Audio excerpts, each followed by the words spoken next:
तो क्या हम चाहकर भी जाने वाले के साथ ऐसा जा सकता है कि ये दिन देखने से पहले मैं क्यों नहीं मरी। कोई यूट्यूब पे काम कर रहा है, इंस्टाग्राम पे रील बना रहा है, तो उसका ये काम है, यूट्यूब से इनकम कर रहा है वो। Hi friends, welcome back to my channel. कैसे हैं आप लोग? उम्मीद करती हूँ बहुत अच्छे होंगे।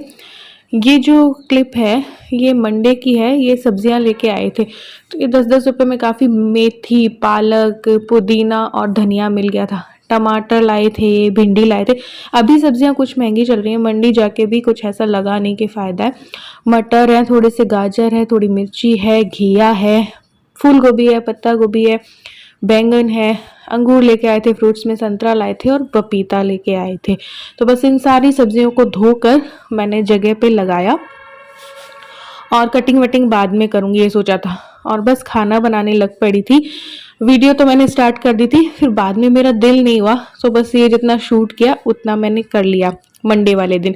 तो बस गट्टे बने हुए रखे थे, तो बस ये गट्टे की सब्जी बना रही हूँ। बेसिक मसाले मैंने डाले हैं, नमक, मिर्ची, धनिया, हल्दी, हींग, और पानी डाल दिया है। सब्जी मसाला भी डाल दूंगी मैं जो ग्रॉसरी में लेके आई थी, और ये ड्राई जिंजर पाउडर है, ठीक है।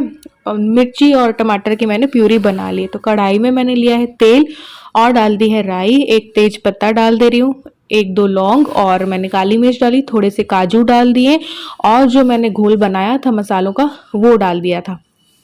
ये जब पक जाएगा तो टमाटर और जो हरी मिर्च वाली प्यूरी भी डालूँ। तो यहाँ पे मैंने किशमिश भी डाली थी। किशमिश पहले इसलिए नहीं डाली क्योंकि वो फिर फूल जाती है।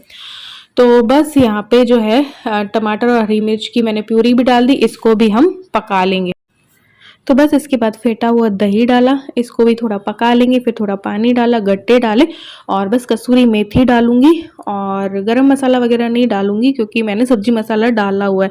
तो एक सब्जी मसाला मैंने ग्रॉसरी में से खोल लिया था। ग्रॉसरी अभी तक आप लोगों को दिखाई नहीं थी, मंडे वाला व्लॉग है ना, तो इसलिए फिर मैंने मंगलवार को आप लोगों को ग्रॉसरी दिखाई थी। तो बस यहाँ पे सब्जी वब्जी बन के खाना वाना खा लिया था, ये आए थे। फिर नेक्स्ट डे मैंने शूट किया था ग्रॉसरी। अब तक में मैं आप लोगों को दिखा चुकी थी, अब बारी थी ग्रॉसरी को ऑर्गेनाइज करने की। तो ग्रॉसरी दिखाने वाली वीडियो बनाई, रेट वेट बताई, उसके बाद मैंने दिया किया, उसके बाद मैं आ गई किचन में ग्रॉसरी को ऑर्गेनाइज करने के लिए, क्योंकि कुछ रह गई थी ना, तो मैं ये सोच रही थी दिखाऊं नहीं दिखाऊं। फिर 2 दिन से थोड़ा सा डाउन भी चल रहा था, ऐसे लेजी सा फील हो रहा है मुझे, पता नहीं क्यों। तो इसलिए मैंने 2 दिन वीडियो भी नहीं बनाई थी, और कपड़े वपड़े चेंज करने का भी दिल नहीं था। तो बस फिर, लेकिन वीडियो बनाना भी ज़रूरी है, तो इसलिए फिर मैंने कहा जैसी हूँ वैसे में ही शूट कर लेती हूँ। तो ग्रॉसरी ऑर्गेनाइज कर रही थी, जो चीज़ें वॉश बेसिन एरिया की थी तो वो तो इलू से वहाँ पे रखवा दी, कुछ चीज़ें जैसे फ्रिज की थी तो वो इलू से उसमें रखवा दी, कुछ मैं अपने आप से रख दूंगी, कुछ चीज़ें ये सारी कंटेनर्स में भरनी थी वो भर दूंगी। तो कुछ मैं फ्रीज़र में रखती हूँ, कुछ ये सारे, और लाती ही उतनी हूँ जितनी की सारे डब्बों में समा जाए।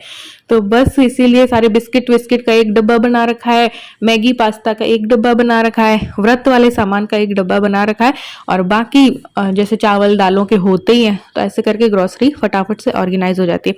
अब किसी ने मुझसे पूछा था कि दालें फ्रिज में रख सकते हैं क्या? बिल्कुल रख सकते हैं, लेकिन उससे क्या होगा ना, आपका फ्रिज भर जाएगा। दालों को ऐसे ही कीड़ों से सुरक्षित रखना है ना, तो मैं तो वैसे बाहर ही रखती हूँ, और उतनी ही लाती हूँ जितनी की 1 महीने में मेरी लगती है। तो दालों में मैं लौंग डाल देती हूँ, तेज पत्ता डाल देती हूँ, ये मैंने कई बार वीडियो बना रखी है, बता रखा है। तो फ्रिज में नहीं भी रखोगे ना तो भी इसमें कीड़े वीड़े नहीं लगेंगे, या फिर आप उसको ड्राई रोस्ट करके भी रख दो तो डबल सुरक्षा हो जाएगी। ड्राई रोस्ट भी कर दो उन दालों को थोड़ा सा, और उसके बाद उसमें तेज पत्ता डाल दिया, लौंग डाल दी, तो नहीं लगेंगे। हालांकि फ्रिज में बहुत सही रहता है, कीड़े लगते नहीं है। मैं फ्रीजर में रखती हूँ सूजी वगैरह। तो यहाँ पे बस ऑर्गेनाइज ही करी थी। ऐसे मैं चीनी में मेरी चीटियाँ नहीं लगती है, तेज पत्ता डाल देती हूँ, लौंग डाल देती हूँ, ऐसे दालों पे भी मैं लौंग वगैरह डाल देती हूँ।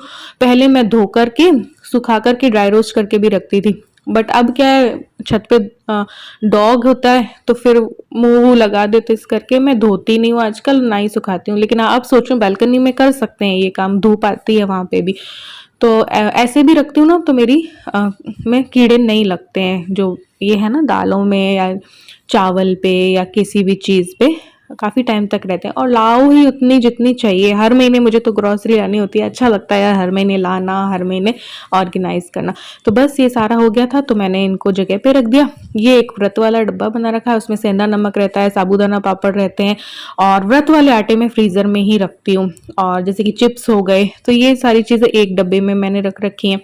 तो सारा व्रत का सामान होता है एक डब्बे में। फूल मखाने जो हैं वो होते हैं। किसी ने पूछा तो फूल मखाने कितने के? मे बी 230 का। वो अंकल की राइटिंग मुझे समझ में नहीं आई। 230 के हो गए होंगे आजकल, क्योंकि पहले ही 150 समथिंग के तो हुआ करते थे, तो हो सकता है।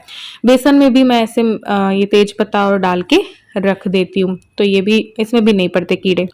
तो ये देखिए, एक बार फिर से मैं दिखा देती हूँ, हमेशा ही दिखाती हूँ लेकिन एक बार फिर से दिखा देती हूँ। मैं ये फ्रीजर में रखती हूँ। सूजी हो गया, मैदा हो गया, राजमा हो गए, छोले हो गए, है ना, कोई मूंग मौट हुआ, तो ड्राई फ्रूट्स भी आप रख सकते हो। मैंने चावल का आटा भी रख रखा है, व्रत वाले आटे भी रख देती हूँ, तो उसमें कीड़े नहीं पड़ते हैं। तो फ्रीजर में ज़्यादा बर्फ वर्फ का चक्कर तो रहता नहीं, मैं इतना जमाती नहीं, तो ये सब चीज़ें रख देती हूँ। जैसे साबूदाना हो गया, सावक हो गया, तो ज़रा भी मतलब महीनों सालों ही नहीं कीड़े पड़ेंगे। नहीं तो सूजी और मैदा और में रहता है ना, सूजी को भी ड्राई रोस्ट करके रख लोगे तो सूजी में भी कीड़े वीड़े नहीं पड़ते हैं। तो यहाँ पे ईलू की फरमाइश थी कि चाउमीन बने, तो पानी मैंने गर्म होने चढ़ाया था, नमक डाला है और मैंने ऑयल डाल दिया है, और ये हक्का नूडल जो है वो डाल दी थी। तो ये पक चुकी हैं, इनको बस मैंने छान लिया और ठंडा पानी इनके ऊपर डाल दिया था। अब ये सारी सब्जियां जो है वो पतला पतला जो है मैं कट कर लूँगी। पत्ता गोभी, शिमला मिर्च, गाजर और प्याज। काफ़ी दिनों से इलू बोल रही थी। मैंने चाउमीन बनाना अभी छोड़ा हुआ ही था, क्योंकि मुझे उतनी पसंद नहीं है, तो फिर मैं बनाना ही छोड़ दिया। पता नहीं क्यों मुझे एक वो बैठ जाता है ना दिल में कि नहीं यार नहीं यार, तो फिर बड़े दिनों बाद मैं उसके लिए चाउमीन जो है बना रही हूँ। तो ये सारी मैंने कट कर ली हैं सब्जियाँ, और मैंने कढ़ाई ली है ये स्टील वाली। आजकल मैं स्टील में ही ज़्यादातर पकाती हूँ, तो स्टील वाली लिए, इसमें ऑयल डाल देंगे, और फिर जो मैंने सब्जियां कट की थी उन्हें धो करके और बस पका लेंगे। हल्का सा ही पकाना है, क्रंची रखना है। चाउमीन में नमक डाल दिया है, काली मिर्च का पाउडर डाल दिया है, और जो चाइनीज़ सॉस होते हैं ना, जैसे कि ग्रीन चिली सॉस हो गया, रेड चिली सॉस हो गया, सोया सॉस हो गया, विनेगर हो गया, ये सब डाल के, और मैं तो टोमेटो केचप भी डाल देती हूँ। ये अजीनोमोटो और हेल्थ के लिए अच्छे नहीं होते हैं, तो ये मैं कभी भी नहीं डालती हूँ। और चाउमीन अधिकतर बाहर नहीं, घर पे ही हम लोग खाते हैं। तो यहाँ पे मैंने मैगी का मसाला भी मेरे पास रखा था, तो वो भी डाल दिया था। वैसे 10-10 रुपए के चिंग्स के सारे मसाले आते हैं, चाउमीन वाला मसाला भी आता है, तो चिली पनीर का भी आता है, सभी आते हैं। आप जाओगे रिलायंस वगैरह या बाहर भी आपको मिल जाएंगे। फिर चाउमीन को यानी कि हक्का नूडल को डाल दिया, फिर जो है ये वेजिटेबल हक्का नूडल जो है हमारी तैयार हो गई। तो घर पे ही बन जाती है चीज़ें, इसीलिए मैं ये सारी चीज़ें लाती हूँ, जैसे कि पास्ता हो गया, चाउमीन हो गया। अब ये बाहर खाओगे ना तो बहुत प्राइस ज़्यादा होगा, क्वांटिटी कम होगी। अभी मेरा सारा काम जो है वो हो चुका है, खाना वाना हमारा हो गया है, और बस कल तो उपवास है, तो वो कुछ उसी टाइम कल करूँगी। ज़्यादा मैंने तैयारी नहीं की है, और बस अभी थोड़ा सा लॉन्ग ड्राइव पे जाके आए थे। अच्छा, जाके आई तो फ़ोन तो चार्ज पे लगा के गई थी। अभी एक कमेंट मुझे दिखा, मीनाक्षी चौबे करके। पहले भी उन्होंने 1-2 कमेंट किए, बट अजीब अटपटे से, कि कुछ ना कुछ खामी निकालना। शायद वीडियो तो वो देखते हैं, लेकिन जब कुछ अच्छाई होती है तो वो कभी कमेंट उनका मैंने नहीं देखा।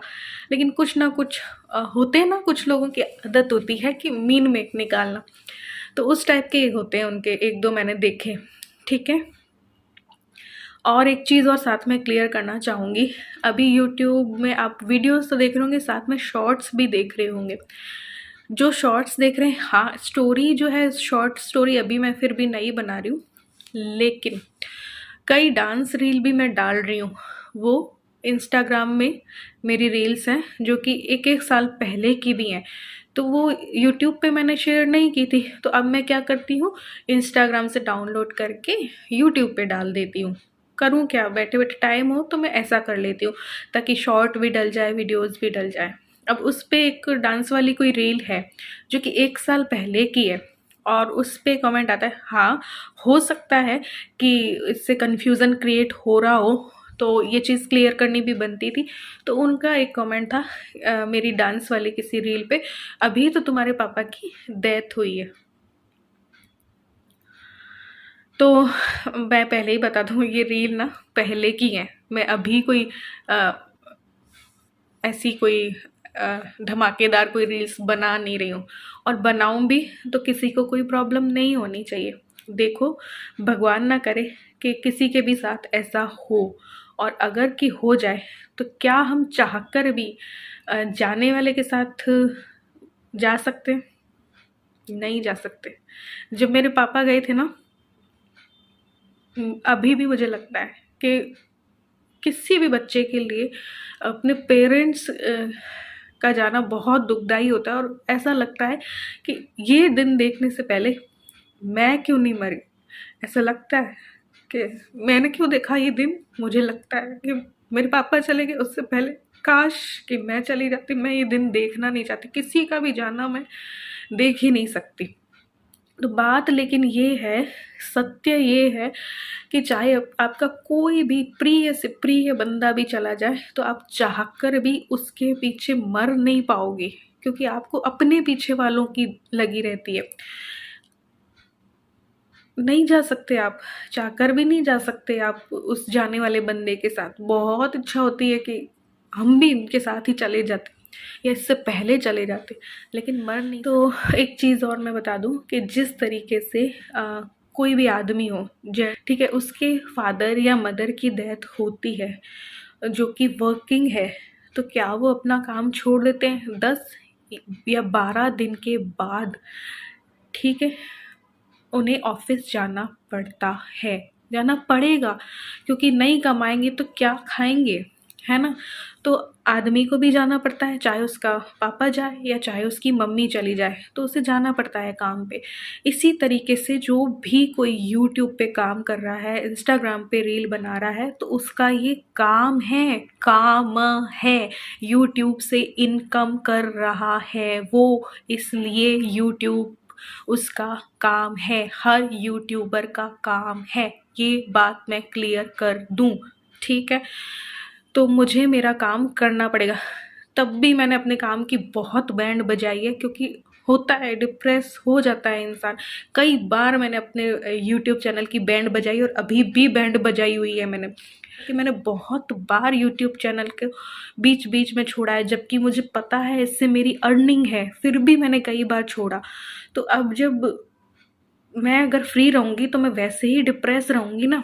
तो वीडियो बनाना या कोई भी रील बनाना ये मेरा काम है, इससे मुझे अर्निंग होती है, तो मुझे करना पड़ेगा। जैसे किसी वर्किंग लेडी होती, कोई जो ऑफिस जाने वाली, तो उसको ऑफिस जाना पड़ता 10-12 दिन बाद। जैसे मेरी सिस्टर भी जा रही है, तो मेरी भाभी भी गई, मेरा भाई भी काम पे लग गया, तो वो इसी तरीके से और भी जो कोई होंगे तो उनके काम होते हैं तो वो जाते हैं ना। तो ऐसे ही यूट्यूब मेरा काम है, तो मुझे करना पड़ेगा, और मैं हमेशा रोक के नहीं आ सकती किसी भी रील और किसी भी वीडियो में। मुझे देखने वाले जितने लोग हैं वो डिप्रेस होते हैं मेरे आंसू देखकर। तो किसी के सामने आना है तो पॉजिटिव बन के आना पड़ेगा, नेगेटिविटी दिन भर स्प्रेड नहीं कर सकते। तो ये चीज़ समझने वाली होती है, समझने वाले अच्छे से समझते हैं, अप्रिशिएट करते हैं, आगे बढ़ने के लिए कहते हैं। लेकिन ऐसे कुछ बंदे ज़रूर होते हैं जो फालतू की बातें ज़रूर से करते हैं। तो ये ही नहीं, ये कमेंट तो कुछ नहीं है, चलो इससे तो कन्फ्यूज़न क्रिएट हुआ होगा तो इस वजह से, बट इनके और भी कमेंट मैंने देखे हैं, ये कई तरीके की फालतूगिरी वाली कमेंट करती हैं। तो मैं अच्छे से समझा दिया है कि ये मेरा काम है, मैं वीडियो भी बनाऊंगी तो मैं रील भी बनाऊंगी, ठीक है। रीलो के पापा आ गए, तो ये बात मुझे क्लियर करनी थी। तो बस लेट नाइट हम दोनों हस्बैंड वाइफ ने मिल करके ये पालक और मेथी जो है साफ़ कर ली थी, क्योंकि इसमें टाइम लगता है, और फिर सुबह सुबह बनाओ तो ये संवारे हुए रखे हुए हो ना तो सही रहता है। तो इन्होंने मेथी का काम कर लिया, मैंने पालक का कर लिया। फिर नेक्स्ट डे हमारा एकादशी का उपवास था। उस दिन मैं व्लॉगिंग नहीं करूँगी, तो मैं पूर्णिमा वाले दिन या एकादशी वाला जो दिन होता है वो वीडियो शूट करने का रूटीन नहीं रखती, क्योंकि एनर्जी काफ़ी डाउन रहती है मेरी, पता नहीं क्यों। एकादशी वाले व्रत के दिन तो बहुत ज़्यादा डाउन रहती है, तो मैं उस दिन वीडियो शूट नहीं करती। थाली वाली सब बनती है व्रत की, लेकिन शूटिंग नहीं होती है। तो यहाँ पे मैंने साबूदाना भिगो दिया था सुबह के लिए, दही भी जमा दिया था। तो ये शॉपिंग नहीं दिखाई थी ना मैंने, जो वहाँ से करके लाई थी प्रॉपर तरीके से। तो ये देखिए, अभी तो थोड़ी ही की थी, ऐसी गर्मियों वाली। तो शॉपिंग के भी मेरे कुछ बंधा हुआ है कि इस टाइम पे मैं शॉपिंग करती हूँ। तो मार्च आ गया था तो थोड़ी बहुत कर ली थी। यहाँ पे ये चप्पल मुझे पसंद आ गई थी, इल्लू ने ये मोजड़ी ली थी और ये वाली मैंने ली थी वाइट, बहुत ही प्यारी है। ये वाइट वाली तो दोनों 150 की है और इल्लू वाली 100 की, और क्वालिटी अच्छी है। ये वाला कुर्ता मैंने वैसे तो आपको बता दिया था कि मैंने पर्पल लिया है। ये किसी टाइम पे 600 का भी आया करता था ऐसे करके। ये विद इनर अब 300 के ही आ रहे हैं। मैंने पहले लिया तब 400 का था, और आसपास की शॉप पे पूछो तो 600 650 बिना मिलता नहीं है, लेकिन वहां पे 300 में ही मिलने लगे। ये एक टॉप भी था, राजस्थानी टच लिए हुए है, इसके अंदर इनर भी है और वो इसमें पैड भी है। तो इतने कम प्राइस में ऐसी क्वालिटी मिलना मुश्किल है, बहुत अच्छे कपड़ा है। ब्लैक जीन्स के ऊपर मैं लेके आई हूँ, 350 या 400 का ही है, अब प्रॉपर मुझे पता नहीं है। तो ये एक मैं लेके आई थी इलू के लिए, हमें पसंद आ गया था। तो इयररिंग्स में हमने बस 3 ही लिए, ज़्यादा पसंद नहीं आया और इलू के पापा बोर भी होने लगे थे इसलिए। तो ये 30 के हैं तीनों। और आज के व्लॉग में जो आपने नाइटी मुझे पहने हुए देखा है कफ्तान वाली, वो 200 की ही मिल गई। कपड़ा भी बहुत अच्छा है, मतलब भारी कपड़ा है। अगर आप ऑनलाइन इसे लेते हैं तो 294 या 300 या 350 के है। तो मैंने देखी हुई थी, मुझे लेनी भी थी, लेकिन यहाँ पे मुझे 200 की मिल गई तो मैंने यहाँ से ले ली।